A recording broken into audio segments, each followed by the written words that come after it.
কিছু কিছু মানুষ বা অতিথি যখন বাড়িতে আসে তখন এমন তারা রিয়াকশান দেয় না, মানে দেখে মানে গা পিত্তি জ্বলে যায়। প্রথমত তো এমন রিয়াকশান দেয় যে যেন মনে হয় যেন ঘর দৌড় একদম টিপটাপ পরিষ্কার পরিচ্ছন্ন, যেমন হোটেলগুলো হয় না ঠিক ওই রকম করে রাখলে হয়তো খুবই ভালো হতো, সেরকম কিছু না। দেখো প্রথমত তো হচ্ছে আমার দুইখানা বাচ্চার বাড়িতেও বাড়িঘর এরকম হয়, সেই মানুষগুলো হয়তো বোঝেই না যে বাড়িঘর একটুখানি একটু একটু হলেও এদিক ওদিক থাকে, সব সময় গোছানো হয় না, রোজকার কাচাগুলো ভাঁজ করা হয় না, কিছু সময় কিছু খেলনা এলোমেলো হয়ে থাকেই এগুলো বাচ্চাদের মানে একটা স্বভাব, একটা বাচ্চা থাকলে বাড়িতে এগুলো হবেই, স্বাভাবিক ব্যাপার এটা। কিন্তু সেই সব পাবলিকগুলো কেন কি জানি এমন রিয়াকশন দেয় যেন তাদের বাড়িঘর যেন মনে হয় তাজমহল ঝকঝক করছে তাদের বাড়িগুলো। তো তাদের বাড়িতে গিয়েই দেখবে তাদের বাড়িতেই আবার বেশি পরিমাণে নোংরা। আসলে বলে না ওপর ওপরটা চকচকে ভেতরটা ভীষণ পরিমাণে নোংরা, তো এইসব মানুষগুলোর ঠিক তেমনই। ওপরটা তো চকচকে থাকে, সবাইকে দেখায় চকচকে চকচকে চকচকে, কিন্তু ভেতরটা এতটাই নোংরা মানে বলার না সেটা। তো আমার যদি আমার ঘর বলো আর বাড়ি বলো আর যাই বলো না কারণ ওপর যদি একটু চকচকে নাও হয় কিন্তু ভেতরটা আমার একদম চকচকে, মানে ওই আর কি। সে বলে না নিজের ঘোলটি কখনো ট্যাঙা হয়, নিজের ঘোল সবসময় ভালোই হয়। তো ট্যাঙা মানে ট্যাঙা শব্দের অর্থ কিন্তু আমি জানি না, তোমরা যদি কেউ জেনে থাকো আমাকে বলে দিও, প্লিজ বলে দিও। আর এই ভিডিওটা হচ্ছে আমার সেই দিনের ভিডিও যেদিন আমি সেজেছিলাম, দুর্গা সেজে আর কি ভিডিও শ্যুট করেছিলাম। তো সেই দিনের ভিডিও, সেদিন হচ্ছে এই আমি এত রেডি হচ্ছি কেন, এত নাটক করছি কেন, তো সেটা তো বলে দিই। সেটা হচ্ছে আমার বড় যা আছে, বড় জায়ের বাড়িতে খাওয়ার নেমন্তন্ন করেছে, মানে আমার ননদের ছেলে আছে, তো ও চলে যাবে, বেশি দিন থাকবে না, ওই জন্য খাওয়া দাওয়ার নেমন্তন্ন করেছে যে রাত্রিবেলায় লুচি আর চিকেন কষা হবে। মানে উফ, আমার শুনলেই কেমন যেন জিভে জল চলে আসে, লুচি আর চিকেন কষা।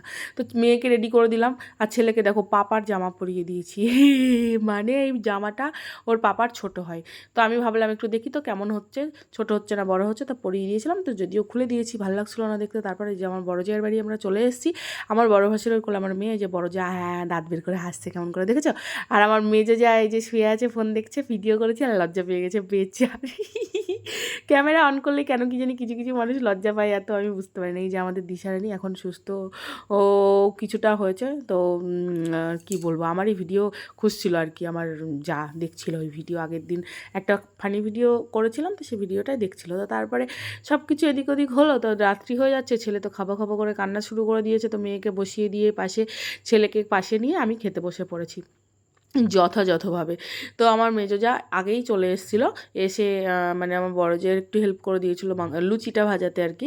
বড় যা মাংস টাংস রান্না করে রেডি ছিল, কিন্তু লুচি টুচি ভাজা বলো ময়দা মাখা বলো একার দ্বারা তো সবার পক্ষে এতটা করা তো সম্ভব না, সেই জন্য আমার মেজো যা আগেই চলে এসেছিলো। আর ছেলেকে দেখো কত লুচি দিয়ে দিয়েছে আর কত চিকেন কষা দিয়ে দিয়েছে, আর চিকেন কষা দিয়ে লুচি আমার একটা ফেভারিট খাবারের মধ্যে পড়ে আর কি। তো আমাকে বেশি দিয়ে দিয়েছে, কত সুন্দর, আমি তো লোভ সামলাতে পারছি না। তো আমি মেজো যাকে বললাম আমাকে একটু পেঁয়াজ দাও না, পেঁয়াজ হলে তো পুরো জমে যাবে। আর আমার ছেলে দেখো আলু খায় না, মানে ও যে কেন আলু খায় না আমি নিজেই বুঝতে পারি না, মানে আলু দেখলেই মানে পুরো আগেই অক চলে আসে ওর। তো আমি ওর আলুটা আমি তুলে নিলাম, আর আমি তো আলু লাভার পুরো, মানে আমার দাদু আমাকে ছোটোবেলায় একটা কথা বলতো, সেটা হচ্ছে আমাকে সবসময় বলতো তুই এত আলু খেতে ভালোবাসিস, যে বাড়িতে আলুর চাষ হয় সেই বাড়িতে তোর বিয়ে দেবো।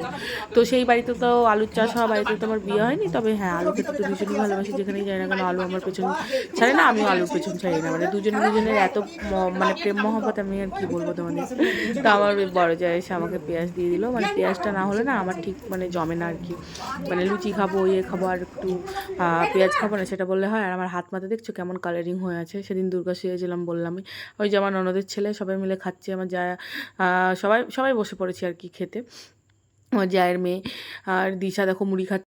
তারপর আমি আমার ননদের ছেলের সাথে একটু বদমাইশি করছিলাম, গান করছিলাম, কেমন গান করছিলাম পতলি কমরিয়া বলে আই হাই হাই, তোর ছিটা জড়িয়া বলে আই হাই হাই, রসমারি রসগুড়ি